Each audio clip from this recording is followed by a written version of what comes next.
Hi and welcome to the second part of the Operation Alpha Nutrition series. In this video I'm going to explain precisely why protein is so important and hopefully clear up some confusion because a lot of people are probably used to being told that they need to eat more protein but maybe don't necessarily understand why and maybe don't necessarily understand exactly how it relates to the goals that they want to achieve.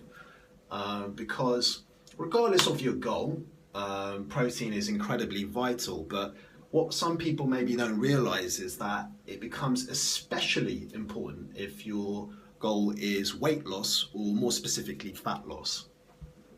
So why is this? So there's a few reasons for that.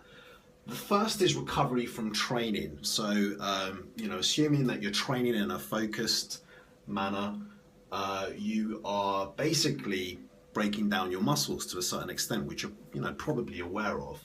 Now, eating sufficient protein is going to optimize that recovery process, so you get stronger, you get faster, you improve your performance the next time you train, but also vitally it keeps you more active the rest of the time as well, because if you're overly sore because you're not sufficiently recovered from your training, then your movement in terms of moving around in between your training sessions as well, which has a very, very pronounced effect on your overall calorie expenditure over a week, and therefore your potential to lose weight and lose fat is negatively affected. So there's another reason why it's important to get the protein in.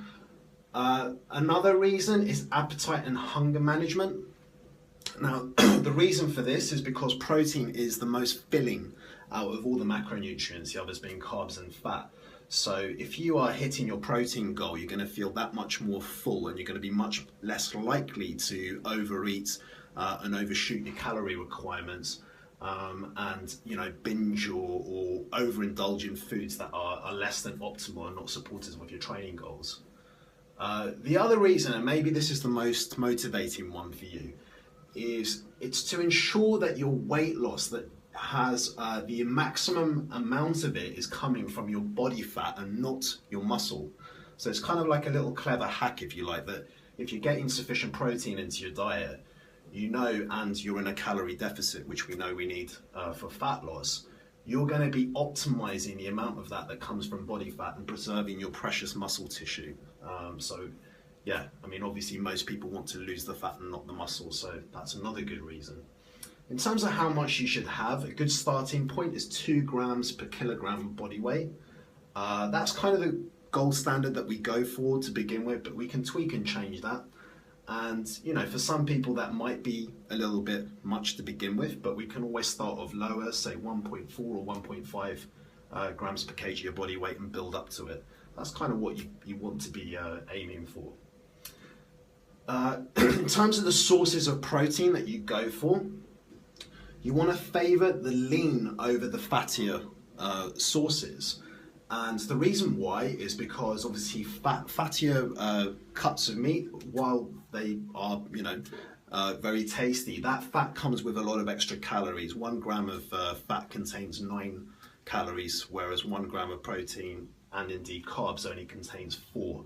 So it's just something to be mindful of. I'm not saying that you need to exclude it completely, but you want to favor those lean sources because obviously the fattier ones are a lot more calorific. And something that you could do, in fact I'd encourage you to do, is probably download the MyFitnessPal app if you haven't already got it, and just do this for yourself. Compare 200 grams of chicken to 200 grams of lamb and see what the difference is in calories, and I think you'll find that quite interesting, and then you'll understand for yourself exactly why you need to be so mindful of the sources that you're going for.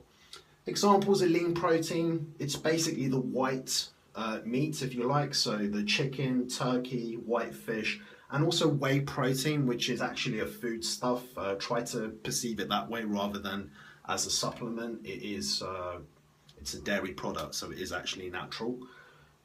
Examples of fattier cuts would be lamb, salmon, eggs, and the juicier cuts of steak.